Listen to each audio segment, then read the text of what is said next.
Mini episode 1499 of the FDH Lounge is brought to you by Sportsology, delivering unconventional columns and webcasts about sports, TV, music, movies, and more. Follow them on the web at sportsology.com. The FDH Lounge. You'll want to schedule your life around it.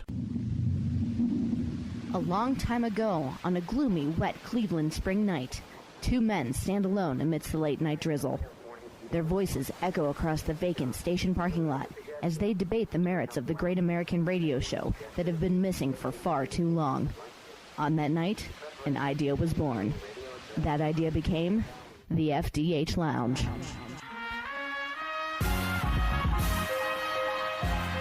Welcome to the FDH Lounge. Hello and welcome to mini episode 1499 of the FDH Lounge, our Better Call Saul episode 6.11 preview. I'm FDH Managing Partner Rick Morris here with our top 5 notes of interest about the 4th episode of the second half of the final season.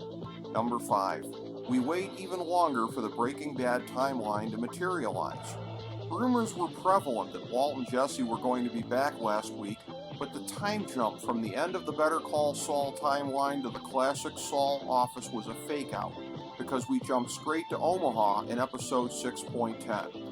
We're not done there either, so the balance the rest of the way between New Mexico and Nebraska and the different timelines will be very interesting.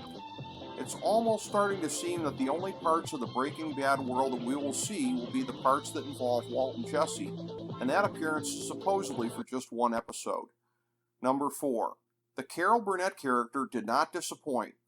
Marion is a slightly feisty old bird who might even be a bit more substantive than Saul thinks. If she finds out that Saul insinuated himself into her life just to neutralize a threat from her son, he could be facing a threat from her. Saul seems to be a bit smarmy in his cleverness in terms of old people going all the way back to the Sandpiper days, and it would be incredible continuity if he pays a price for underestimating Marion. Number 3. The Omaha Mall is a microcosm of what the writers managed with the Better Call Saul universe. Granted, there's not the time to flesh out a whole range of fully built characters like Kim, Nacho, Lalo, Chuck, and Howard, but they're doing a fine job, unsurprisingly, in making these characters in the Cinnabon gene orbit seem fully three-dimensional in very short order. It seems inevitable that the additional textures that we learn about these characters will factor strongly into the endgame of the series.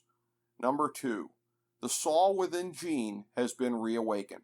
What an amazing scam that was when Saul pulled it off on every level, and it managed to have high stakes, especially when Jeff slipped and fell, because the threat of Jeff dropping a dime on Saul if the plot failed hung heavy in the air.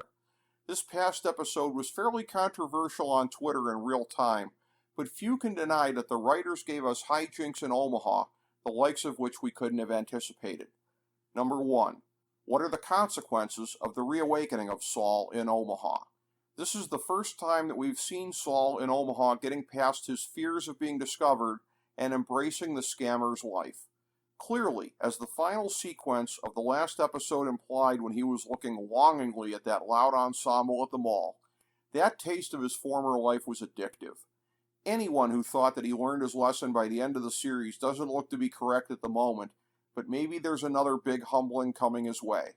If so, there won't be a happy ending to the series, but, much like Breaking Bad, the writers may not believe that one has been earned. Thank you for joining us for this mini episode of the FDH Lounge.